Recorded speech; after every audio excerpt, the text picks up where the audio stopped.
2 মাস 3 মাস যাদের বেতন পায়নি, 2 মাস 3 মাসের বেশি আছে যারা আজ পর্যন্ত কাজেই ঢুকতে পারেনি, তাদের জন্য কেমন হবে ঈদ আপনারা কখনো ভেবে দেখেছেন? বা কোনো প্রবাসীকে আপনি জিগিয়ে দেখেছেন আসলে ঈদের আনন্দ কেমন প্রবাসে থেকে?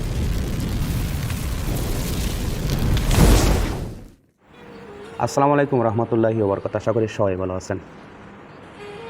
পবিত্র ঈদ মানেই আনন্দ, পবিত্র ঈদ মানেই সবাইকে মিলে সবাইকে নিয়েই আনন্দ উৎসব করা, একই টেবিলে বসে থেকে খাওয়া দাওয়া করা, সবাইকে নিয়েই আনন্দ উপভোগ করা, এটাই হলো আমাদের বছরে দুটি ঈদ। তো এই ঈদকে উপলক্ষ করে এমনও প্রবাসী আছে, তাদের নিয়ে আমি কিছু কথা বলবো। সকল প্রবাসী না, অধিকাংশ প্রবাসী আছে, তাদের নিয়ে আমি কিছু কথা বলবো, কারণ তাদের সাথে আমার কথাগুলো মিলে যাবে। আপনারা জিগিয়ে দেখবেন বা আপনারা আমাকে বলবেন যারা প্রবাসে আছে, আপনারা কোন বছরে, সর্বপ্রথম কোন বছরে, কত সালে আপনারা নতুন পোশাক কিনেছিলেন ঈদ উপলক্ষে, ঈদের নামাজ পড়ার জন্য? একটু কমেন্টস বক্সে একটু লিখে যাবেন, এতে অনেক আমি খুশি হব।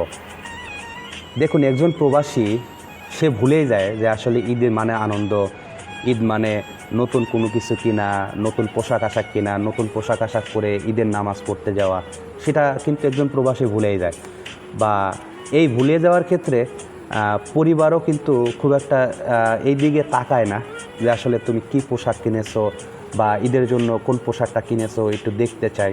কিন্তু এই প্রবাসীরাই কিন্তু তার পরিবারকে কিন্তু বলে বেড়ায় যে আসলে কী পোশাক কিনেছো, কেমন দেখতে, একটু ছবিটা তুলে দাও, এমনটাই কিন্তু প্রবাসীরা আবদার করে বসে। কিন্তু এই প্রবাসী কোন সালে, কত সালে ঈদের নামাজ পড়ার জন্য একটি পোশাক কিনেছে সেটা কি কখনো ভেবে দেখেছেন বা জিগিয়ে দেখেছেন? এটা কিন্তু যে প্রবাসে থাকে সেই কিন্তু জানে, বা যার মাধ্যমে, যার বেলায় এই ঘটনাটা ঘটেছে সেই কিন্তু জানে। হয়তোবা লজ্জার ক্ষেত্রে মুখ লুকিয়েই কিন্তু হাসি দেয় যে না, কিনেছি, অনেক কিছু কিনেছি। এটাই হলো প্রবাস। এমনও প্রবাসী আছে যারা ভুলেই যায় যে আজ ঈদ বা আগামীকাল ঈদ, ঈদের একটা আনন্দ উদযাপন করতে হবে, নামাজ পড়তে হবে, ভুলেই যায়। কারণ তারা তো জানেই না আসলে ঈদ কী। ঈদ মানে আনন্দ, তারা ভুলেই গেছে ঈদ মানে আনন্দ, ঈদ মানে উৎসব, ঈদ মানে সবাই মিলিত হয়ে একই জায়গায় বসে কথাবার্তা, খাওয়া দাওয়া, অনেক কিছু। এটা তারা ভুলেই যায়। হয়তোবা অনেকেই বলতে পারে যে আসলে তারা টাকার স্বার্থ, টাকার পাগল। আসলে তা না, তারা আসলে তাদের পরিবারের জন্যই পাগল, তাদের পরিবারকে সুখে রাখার জন্যই এত কিছু।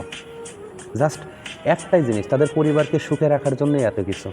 টাকা কিন্তু আছে, হয়তোবা যাদের টাকা পয়সা, বেতন পায়নি, কাজ পায়নি, তাদের ক্ষেত্রে আলাদা। কিন্তু এমনও প্রবাসী আছে তারা কিন্তু কন্টিনিউ কিন্তু কাজ করতেছে, বেতন পাচ্ছে, কিন্তু তারা ভুলেই গেছে যে ঈদের একটা আনন্দ, ঈদ মানেই নতুন কিছু পড়তে হবে, এমনটা কিন্তু তারা ভুলেই যায়। আমি সকল প্রবাসীর উদ্দেশ্যে আমি কথা বলি, সেটা হচ্ছে কি, আপনারা যদি এই কথাতে যদি রাগ করে থাকেন বা মনে করে থাকেন যে আসলে কথা আসলে ঠিক, তাহলে অবশ্যই কমেন্টস বক্সে আপনারা লিখে যাবেন আসলে আমার কথাগুলো ঠিক হয়েছে কিনা, বা আপনাদের ক্ষেত্রে এমনটা হয়েছে কিনা একটু জানিয়ে যাবেন।